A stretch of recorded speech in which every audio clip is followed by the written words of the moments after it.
Sir, several questions raised regarding the Defense Ministry and the External Affairs and Irrigation Ministries have been clarified by my colleagues from those ministries.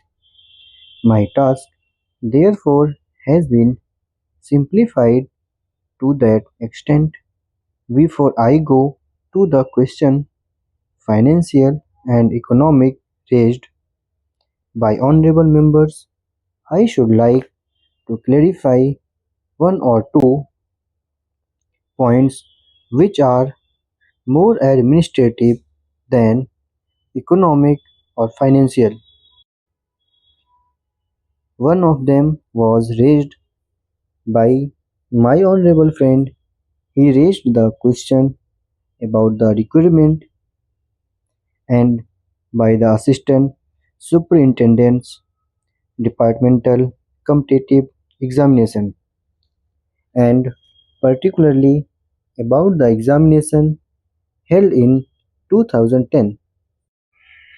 He said that about rupees 40 crores were spent for the 2010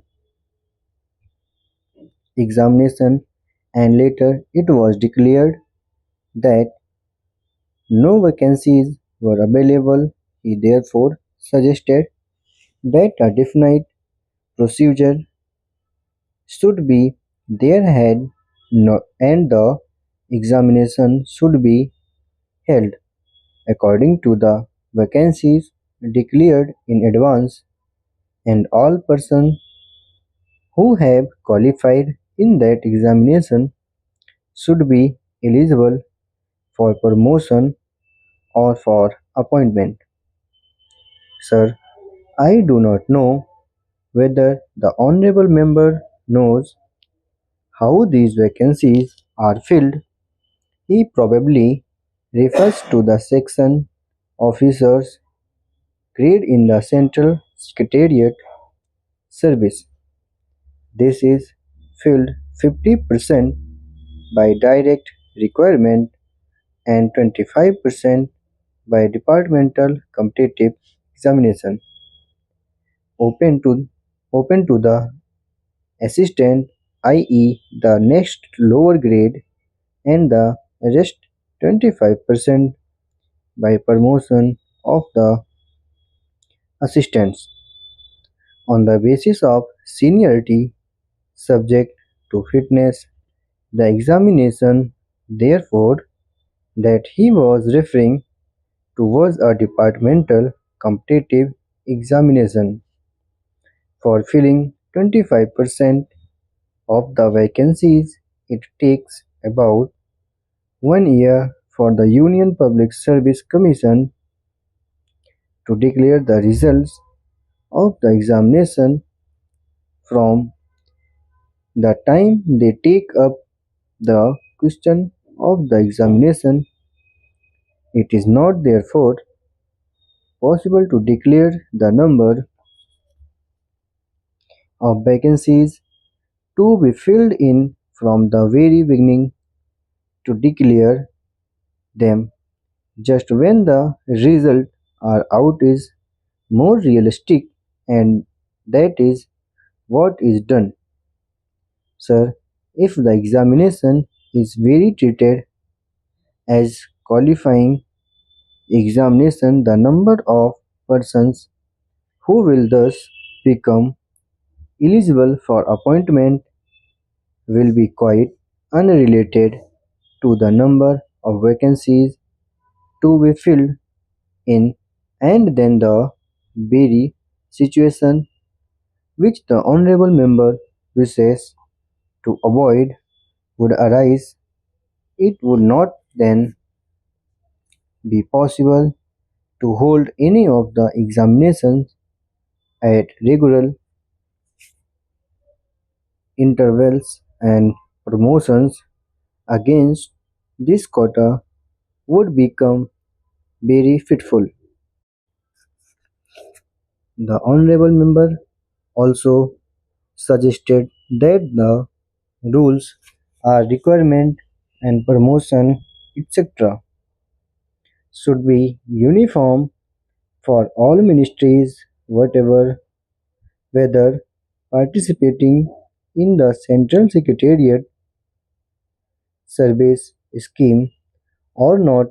It must be, and this is so expect for the Ministry of External Affairs and the railways. These have different rules, but these rules are very much similar, and there is not much difference. But because these persons are required for different purposes and by different agencies, they are separate.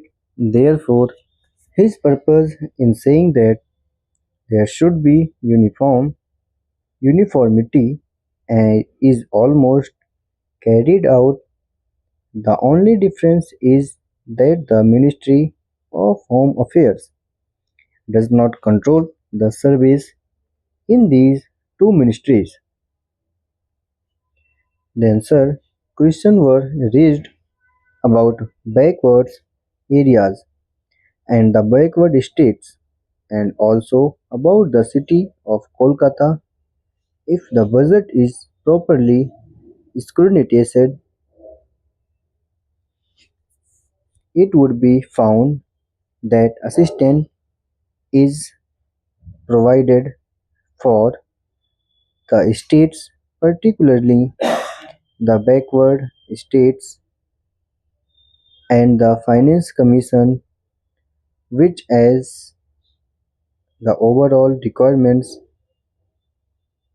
of the state takes this into consideration and makes its recommendations, which are carried out every time the Finance Commission's recommendations are provided, received, and they are received periodically according to the Constitution. Sir, I would like to give the total amount paid to the states on this account.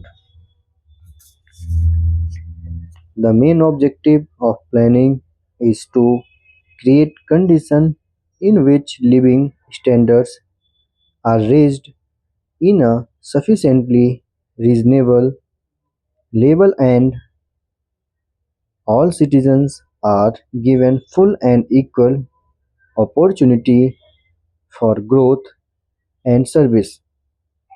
The plans seek to provide a balanced emphasis on increase in production and employment. The development plans are thus accepted as the means for ensuring equitable development in the field of social service. There is no reason to suppose that the needs of the less fortunate or pauperous states are being neglected, but it would be not proper to expect that all these differences could be wiped out now immediately. It must be seen whether we are going towards that very end or not. We are deliberately going towards that end, and we hope and trust that in course of time these inequalities would be wiped out, if not completely wiped out, at any rate they would be lessened.